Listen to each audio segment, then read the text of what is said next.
Hey guys, so we're back with our next team. This one is slightly different because this team is a one-man show. Mr. Rajiv Singh is 100% of Team Kudos. So I'll be playing his video, and we can jump into that right now. Hi, Rajiv. Hello.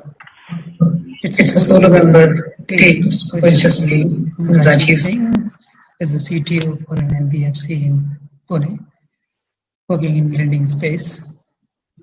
So what we have built or what I have built is a simple web app to apply and avail loan in 2 steps. And what are those 2 steps are? So step one is provide consent to access the bank statement. And second is to provide loan amount and bank details where the amount should be credited. How it works? The way it works is the user opens the two-step loan app, provides his mobile number and the name, and it gets redirected to account aggregator page. In my case, it's Perfios, and where the user has to give consent to two-step loan app to access its bank account statement. And once the consent is granted, the loan will be loan eligibility will be calculated, and the user can enter how much he wants to avail and UPI ID where the amount has to be credited. So coming to the demo part, this is a two-step loan app, web app. As you can see, there's no forms, no scanned images, just a mobile number is required. So once user clicks on the apply for loan, he provides his name and mobile number, clicks on check loan eligibility. It gets redirected to Perfios account aggregator because that's what I've integrated with. And here he can enter his PIN. So in my case, I've already registered, so I need to enter the PIN. But if the user is new, he can click on register now and link his bank account with this account aggregator. So once you log in, there's a request pending for consent, which is from Team Kudos. User can review the consent, and the consent says fetch transaction profile summary from these three bank accounts. Once user accepts, it gets redirected to two-step loan app, and that's where the number crunching happens from his account statement. And once that is being done, a credit grid should be shown to the user based on which his loan eligibility is evaluated. Here we go.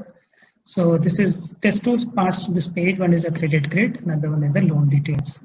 Credit grid is the grid on which the loan eligibility has been evaluated. So the ones in blue are the ones for information purpose. The one in green and orange and probably red, if the credit score is low, are for the evaluation purpose. So for example, PAN, since we've already got a PAN information from statement, we can integrate with NSTL PAN API to verify the PAN is valid, and that's why it's green. Age, you can see it's green because younger people can repay the loan much faster and easier than the older people. That's why it is green. You see credit score is orange because it is not excellent, but it is very good. That's why it is 740, is in the very good range. If it would have been a much lower, then it will go in the red. CKYC compliance, which is central KYC compliance. This information also has been touched on this profile, and this ensures that the user has his KYC information held at CERSAI, which is CERSAI, which holds the CKYC information. So we can fetch all this KYC information from that CKYC platform. You see expense income ratio, this is from his account statement. Based on his monthly inflow and outflow, his income has been evaluated and expense has been evaluated. And since it's reaching close to 65%, that's why it is not orange, 60%. And based on this information, the loan has eligibility is evaluated as this much maximum loan he can avail. And tenure is already fixed in my case. Interest rate is 15%. Now, if anything changes in this grid, interest rate and loan amount will subsequently change. So for example, if I change the credit score to, let's say, 600, now the interest rate has gone up and loan amount has gone down. Now user can choose the loan amount, how much he wants to avail out of it, what is the UPI ID, Apply. And that's it. Yes, loan has been approved. Loan account number is this, and loan amount this much. So will be credited to his ICC, his UPI account. That's the demo part. How it has been made. It is made using Python Flask and Pandas for the number crunching and not storing anything in the database.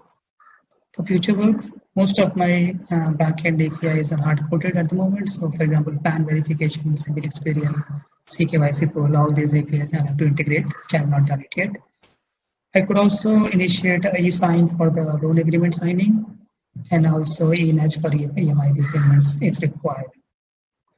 That's the future work I need to do. That's pretty much it. Thank you for listening and hope to speak. Thank you very much, Mr. Rajiv Singh. One-man team, Team Kudos. So you have 6 minutes. Thanks, Ariban. I think I'm open for question, guys. You can go ahead and ask the questions because I tried to make it as simple as possible. And if it is still not explanatory enough, then I think I've not done a good job. No, thanks, Rajiv. I think you've done a decent job there. There's no issues there. But to just sort of understand, I mean, what is it that you're doing that is different than the typical loan application process? So I do work in lending space, and at the moment, there is a lot of to and fro communication happens for any customer to avail the loan, even though it shows as a very simple UI, but a lot of KYCs, e-nudge, e-sign, there are a lot of things which has to be done. And even though the underwriting is still not foolproof, there is always a default of 20%, 25%. You can take whatever example is. This will, I think, only value add what it will do is it will remove that to and fro communication, simplify the process, and also make the credit underwriting a little bit more robust because you have to peek into his own his bank account profile and statement. Okay.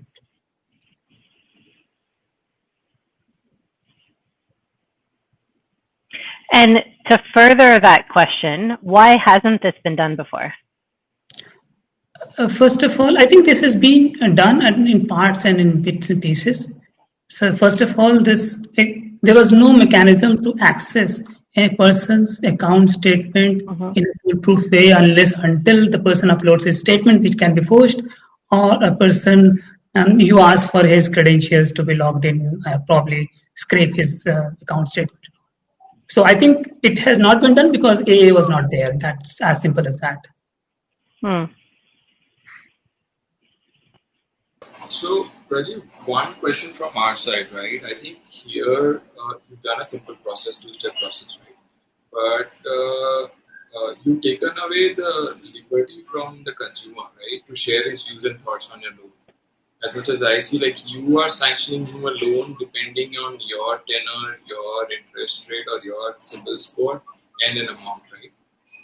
Do you think all the customers that will come through this flow will be happy with that? What if they want simple changes in that? Right? If somebody doesn't want a 24-month loan, wants a 12-month loan.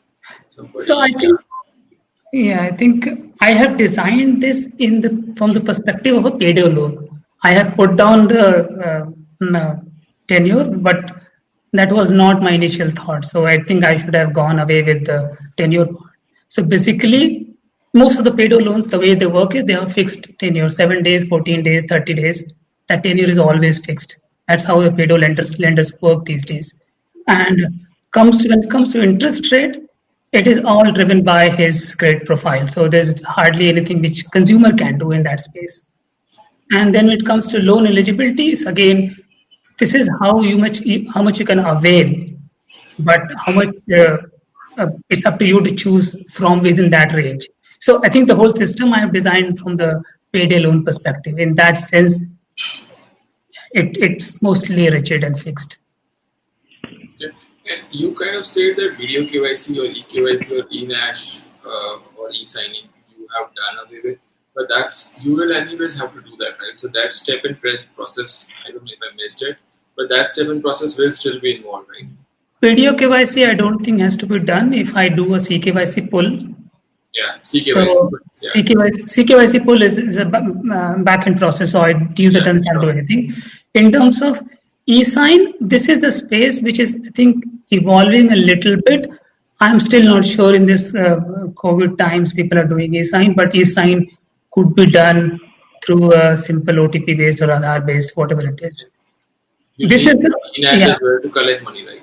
eNACH is the one I've added because I have my demo was a little bit flawed because I intended to be a payday lender and I put a tenure, and tenure eNACH is only required when you want to collect the recurring payment. Otherwise, I would have just simply done a one-time repayment, which is the payday loans model is. So eNACH is not essentially required if I would have purely gone for the payday loan model. Got it.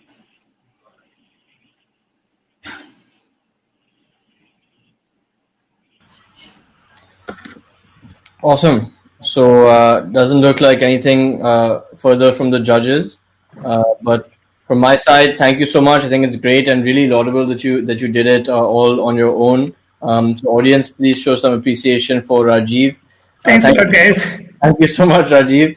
We'll be taking a short break and we'll come back with our next team. So stay tuned. Thanks. Bye-bye. Nice job.